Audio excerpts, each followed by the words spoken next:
이 시대를 가리켜서 이 눈물에 대한 얘기가 나와서 그러는데, 눈물이 사라진 시대다, 혹은 인공 눈물의 시대다, 억지로 눈물을 짜내야 되는 그런 눈물이 사라진 거예요. 그 예수님이 이것을 아셨는지, 예수님 말씀은 물론 시대와는 관계가 없이 오늘도 변함없이 우리에게 적용되는 말씀이지만, 마태복음 11장 16절에 여러분이 잘 아는 말씀이 이 말씀이 있어요. 이 세대를 무엇으로 비유할까? 비유하건대, 처음에는 뭐라고 했죠? 네, 우리가 너희를 향하여 피리를 불어도 춤추지 않는 거예요. 반응이 없는 거예요.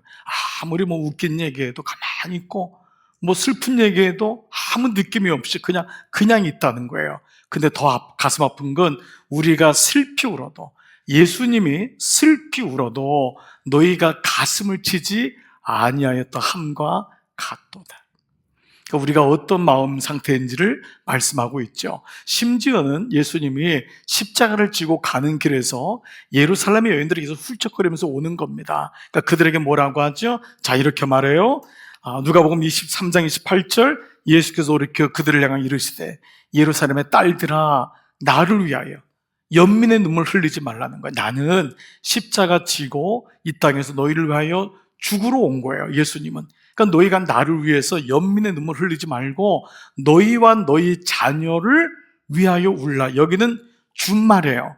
너와 너희 자녀의 구원을 위해서 울라는 거예요.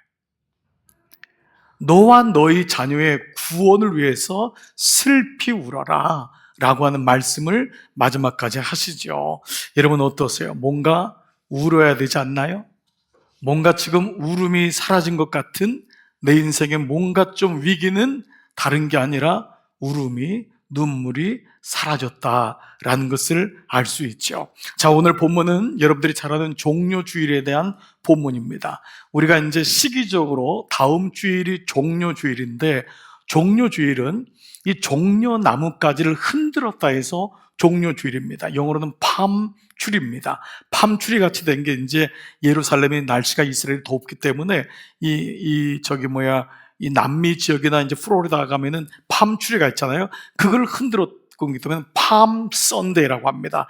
팜추리를, 종려나무를 흔들었다. 그때 뭐라고 했죠? 호산나 호산나, 다윗의 왕이요, 우리를 구원하소서가 호산나거든요. 자, 그 장면이 바로 오늘 장면입니다. 근데 예수님이 두 명의 제자들에게 아무도 타보지 않은 나귀 새끼를 가져오라고 합니다. 그리고 무엇 때문에 가져가냐 했더니 주께서 쓰실 것이다 라고 말합니다. 이 말씀은 미가서와 이사야에 있는 말씀을 온전하게 성취하기 위함이었어요. 그러니까 예수님은 자기 뜻대로 와서 임의로 한 것이 아니라 철저하게 구약의 말씀이 성취됐다는 것을 보여주기 위함으로 이 말씀을 주셨어요.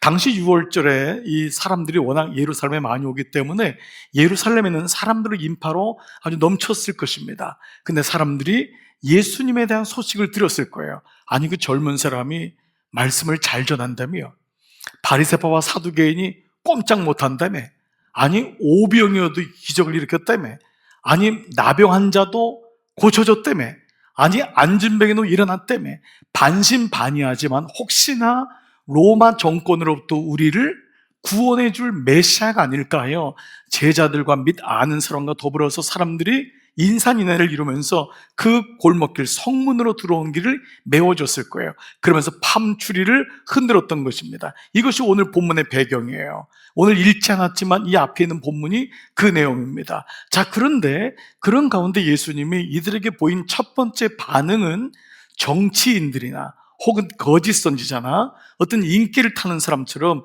그 환영을 받은 것이 아니라 첫 번째 반응이 뭐였죠? 오늘 본문에 보면 울었다고 했어요. 울었다. 여러분 좀 의외 아니에요?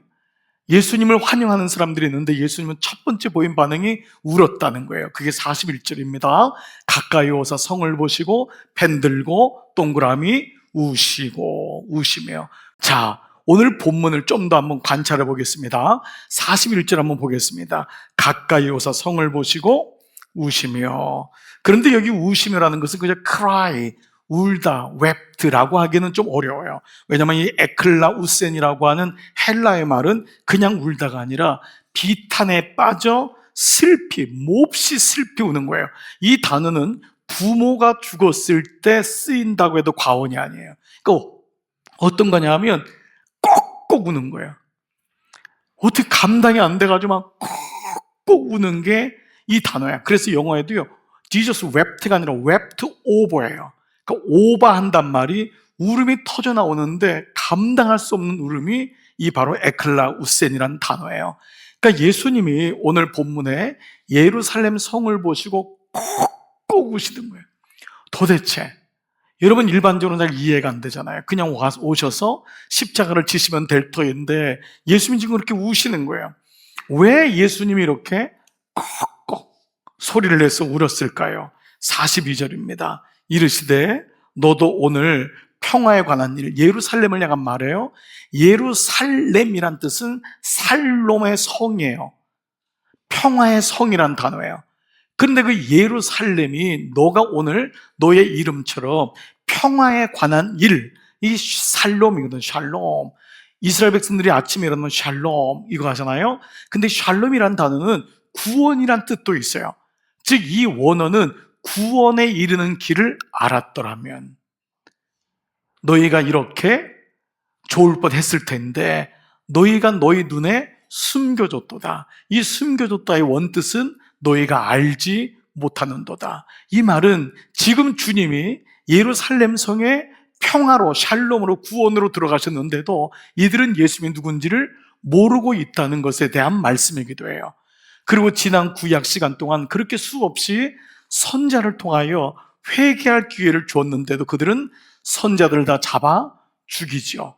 자, 그래서 이 말씀에 이제 9절에 43절에 날이 이를지라, 심판의 날이 이른다는 것입니다. 동그라미 날이, 이 날이란 의미는 그냥 어떤 날이 아니라 한 날이 아니라 심판의 때가 온다는 것입니다. 여러분 우리 모두도 날이 이루고 있는 거예요. 여러분 중에 나는 내년은 안전해, 나는 언제까지 살 수 있어, 이런 사람은 아무도 없잖아요. 우리가 모르고 살잖아요. 죽음을 이미 선고받았는데 모르고 살아가는 거예요.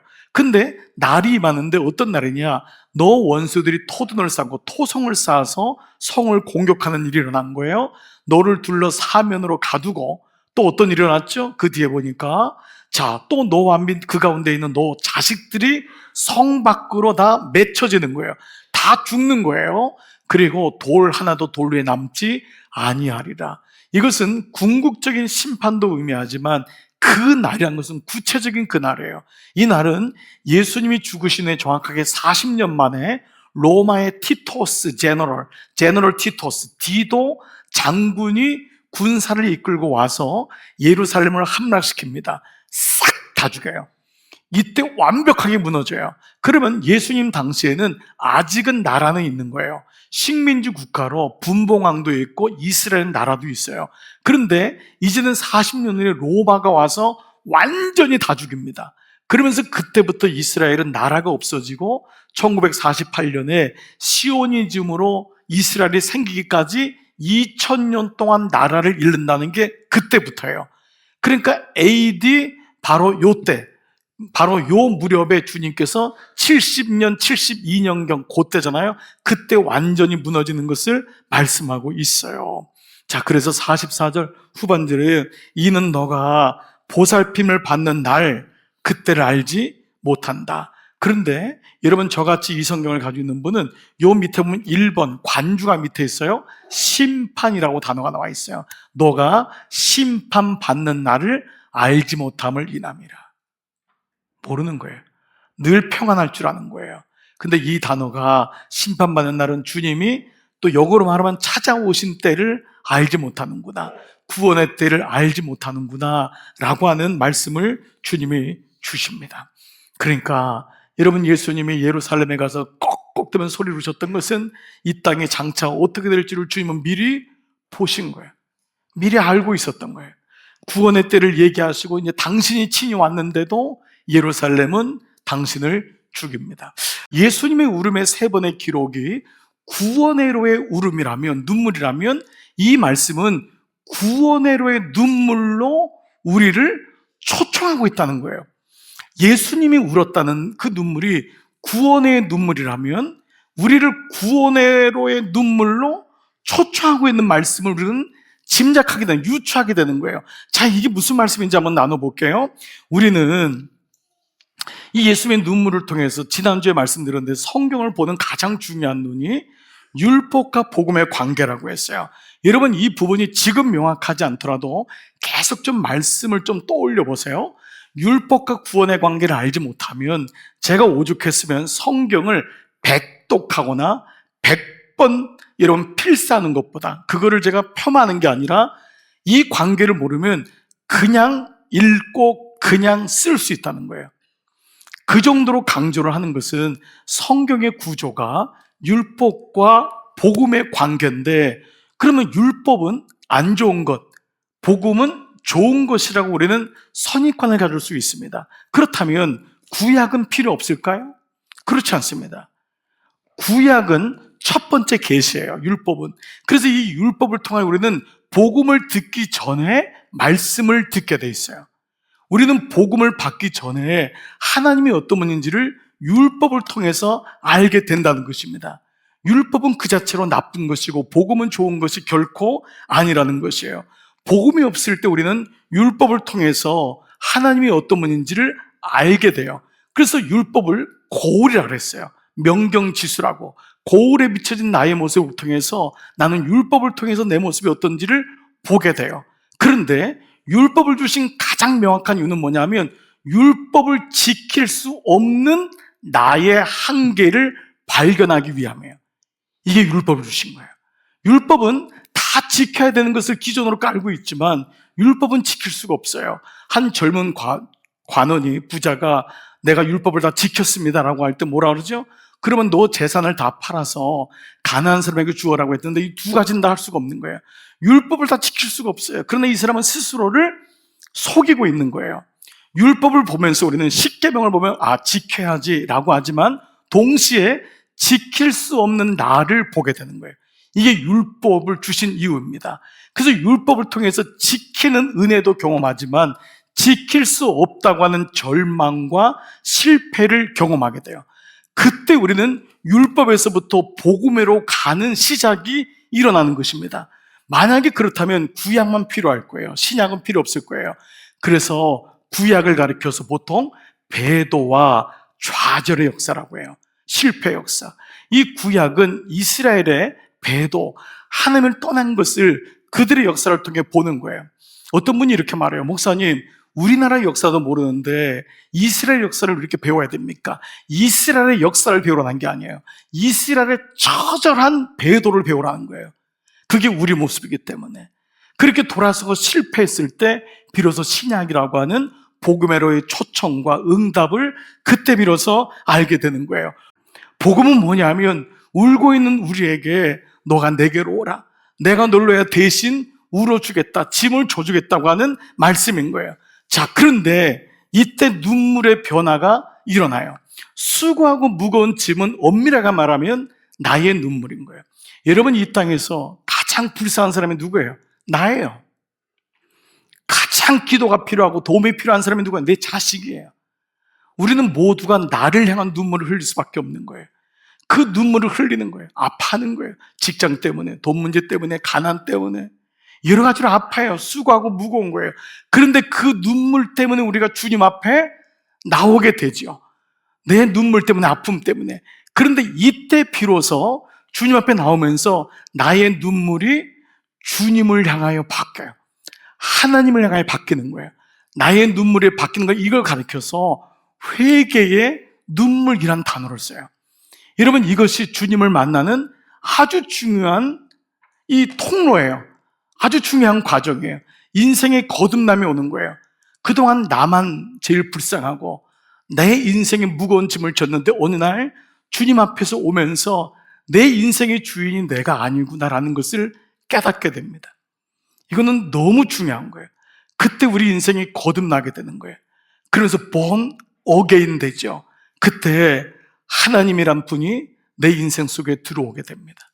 그리고 구체적으로 예수님이 어떤 분인지를 알게 되면서 예수님에 대해서 눈이 떠지게 돼요.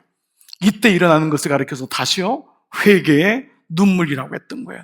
옛날엔 내 처지 때문에 울어요. 내가 한탄스럽고 내가 이것밖에 안 되나, 실패하고 좌절되고. 근데 그 율법 아래서 비로소 율법을 주신, 고난을 주신 하나님이 어떤 분인지를 조금씩 알게 돼요. 물론 고난이 온다고 하나님께 달려오는 것은 다 달려오지 않아요. 그런데 어느 날 하나님 안에서 고난의 의미도 읽게 되고 아픔도 읽게 되고 인생이 어떤지를 보게 돼요. 그러면서 그때 비로소 내 안에 구원을 향한 눈물, 예수의 눈물을 갖게 된다는 것입니다. 자, 오늘이 마침 개신교가 이 땅에 들어온 지 140년 된 주일 아침이라고 했어요. 여러분, 예수님을 믿는 사람이든 믿지 않는 사람도 모든 사람들이 다 동의하는 것 중에 하나는 조선 땅에 기독교가 들어오지 않았다면 우리는 결코 가난을 벗어나지 못했을 것이다. 여기는 모든 사람이 동의합니다. 1885년도 아펜셀러와 온도어드와 그 많은 선교사들이 이 땅에 들어왔을 때 이 땅은 살만한 곳이 아니었습니다. 대부분 선교사들의 자녀들이 그 당시 전염병 때문에 다 죽었어요. 여러분 아시잖아요. 양화진에 가면은 아기들 무덤이 쫙 있어요. 그게 다 여기 와가지고 1년을 못 넘기고 2년 못 넘기고 선교사들도 전염병에서 죽었습니다. 1885년도 여러분 사대문 안에 뭐가 있었겠어요? 먹을 게 있었겠어요? 뭐가 있었겠어요? 그런데 여러분 그들이 어떻게 이 땅에 자신의 전 재산을 들여가지고 왔겠어요? 여러분에게 만약에 저 스리랑카나 저 방글라데시, 저 지금 아프리카에 어디에 우리 집 다 팔자, 다 거기로 복음을 가자 라고 한다면 누가 선뜻 움직일 수가 있겠습니까? 어느 교회가 그 땅에 어디라고 거기를 갈 수 있겠습니까? 여러분들 그때 자신의 모든 걸 들여서 이 땅에 왔던 거예요. 그 사람들이 울어서 복음의 씨앗이 땅에 떨어졌던 거예요. 저 아직도 있지 않아요. 별로 얼마 안 됐는데 제가 한 분에게 아프리카 선교할 때 같이 가자고 했더니 목사님 거기 모기 많아서 못 가겠다는 거예요. 모기 많아서. 그리고 호텔이 저한테 주지 않으면 저 못 갑니다. 저는 호텔 없으면 잘 수가 없습니다. 여러분 1885년도 조선 땅에 그때 온 거예요. 그 혜택을 그대로 우리가 지금 복음을 받고 있는 거예요. 그 사람들하고 가족들이 아깝지 않았겠어요? 돈이 아깝지 않았겠어요? 근데 뭐로 바뀐 거죠? 그들의 눈물이 구원의로의 눈물로 바뀌었기 때문이에요. 이게 우리 그리스도인에게 오는 독특한 눈물의 변화예요. 세상 사람들에겐 이 얘기를 해도 절대 자기 자신만을 위해서 울어요. 자기 새끼만을 위해서 울어요. 그런데 복음이 들어오는 순간부터 나의 울음이 회개의 울음으로, 그것이 구원의로의 울음으로 바뀌어간다는 거예요. 이것이 성경의 이야기예요. 그렇기 때문에 오늘도 우리에게 똑같이 적용될 수 있다는 것입니다. 사람이 사랑을 하면은 그 사람의 눈물을 이해하게 된다는 거예요. 그 사람의 좋은 걸 이해하는 것이 아니라 사랑을 하면 그 사람의 아픔을 이해하게 된대요. 눈물을 이해하게 된대요. 그러면 우리가 예수님을 만난다는 것은 뭐죠?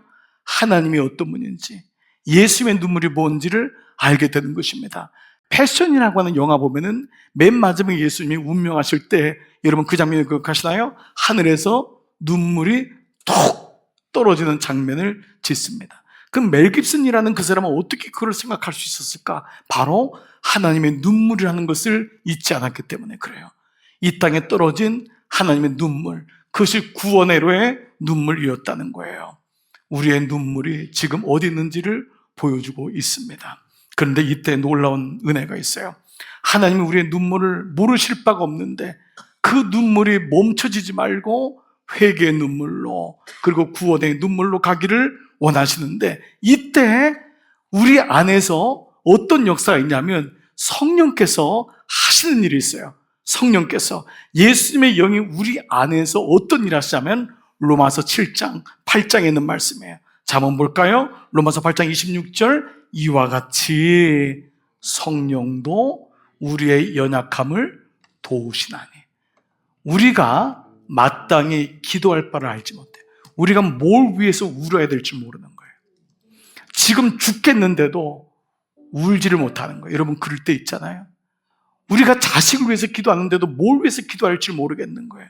너무 막연한 거예요. 난 미치겠는데, 뭔가 허전한데, 울고는 싶은데 울음도 안 나오고 뭘 할지 모르는데, 그때 성령이, 오직 성령이, 그 뒤에 구절이 뭐예요? 오직 성령이 말할 수 없는 탄식으로, 성령님이 하시는 게 오직이란 말이에요. 오직 그분이 말할 수 없는 탄식으로 우리를 위하여 친히 간구하신다. 이 말의 원어는 성령께서 나를 위하여 우신다는 거예요. 내가 울지 못하니까 성령께서 울게 하시는 거예요. 여러분 어떻습니까? 여러분 삶에 눈물이 있습니까? 그래서 예수님이 오늘 마지막 구절에 45절에서 이렇게 교회에 대한 정의를 하셨어요. 예수께서 성전에 들어가서 장사하는 자를 내어 쫓은 거예요. 교회를 통해 이윤을 얻고 교회를 통해 자기 이름을 드러내고, 이거 아니라는 거잖아요. 구원 못 받는다라는 거예요. 아주 내검하게 내어 쫓으시는 거예요. 그리고 뭐라 그러죠? 내 집은, 그들에게 이르시되 기록된 바 내 집은, 성전은 기도하는 집이 되리라. 이사야 50장 7절의 이 말씀은 내 집은 우는 집이라는 거예요. 내 집은 우는 집이라는 거예요. 여러분, 교회는요, 와서 봉사하는 게 아니에요. 그건 나중에 하셔도 돼요. 다른 무엇보다 중요한 게 뭐냐면 울어야 돼요. 우는데 어디서 울 수가 있어요? 여러분이 어디 가서 통곡할 수가 있어요? 주님의 교회예요. 이걸 모르니까, 아내가 교회에서 와서 우니까 당신 무슨 일이 있어? 내가 그렇게 잘해줬는데 왜 이렇게 울어? 울음을 모르잖아요. 여러분, 저도 그랬던 것 같아요. 열심히 봉사한다고 했는데 어느 날 주님이 제 안에서 교회를 위해서 울게 하는 거예요. 그때 알았어요. 성령께서 울게 하는구나. 그 성도님과 저는 관계가 없어요, 직접적으로. 근데 왜 이렇게 기도하면 눈물이 나죠? 왜 울지요? 여러분, 이게 하나님의 은혜 아니에요? 그러니까 내 집은 기도하는 집이라는 거예요. 근데 그 다음 구절이 기가 막힌 거예요. 너희는 강도의 소굴로, 강도의 소굴로 만들었도다. 이게 오늘날의 교회 아닌가요? 강도는 울지 않아요. 강도는 자기 것만 딱 챙기고 가는 거예요. 주님의 집은 절대 이런 곳이 아님을 오늘 주님이 우셨다는 말씀과 연결돼서도 묵상할 수 있는 것입니다. 목회를 하면서 늘 두려울 때가 있습니다. 나이가 들면 들수록 말은 늘어요. 그래서 말빨이 느는 거예요. 그런데 제 안에 예수님을 향한 눈물이 사라지는 거예요. 집회도 가고 여기저기 불려오고 유명해지는 것 같고, 그런데 어느 날 가만히 있으면 나 구원받을 수 있나? 눈물이 사라진 나도, 말씀이 없어진 나 이렇게 되면 되나? 이런 마음들이 오는 거예요. 끝까지 놓치지 말아야 될 게 뭐냐 하면 주님의 눈물이에요. 이 눈물이 사라지는 순간 우리는 정말 구원에 대해서 근심해야 돼요. 어디 여러분 예수 오래 믿었으면 구원받는다는 게 있어요. 그렇기 때문에 구원에 이르는 회개라고 하잖아요. 회개의 눈물이 내 안에 터져 나오고 내 안에 순결한 이 신부된 마음을 가지고 살아가는 것, 이것이 오늘 당신은 무엇을 위해 울고 있습니까? 처음에는 나 때문에, 자식 때문에, 병 때문에 울어요. 그러나 이 눈물로 인해서 회개의 눈물로 바뀌고, 이 눈물이 구원을 향한 눈물로 바뀌는 하나님의 은혜가 여러분 가운데 있기를 축복합니다.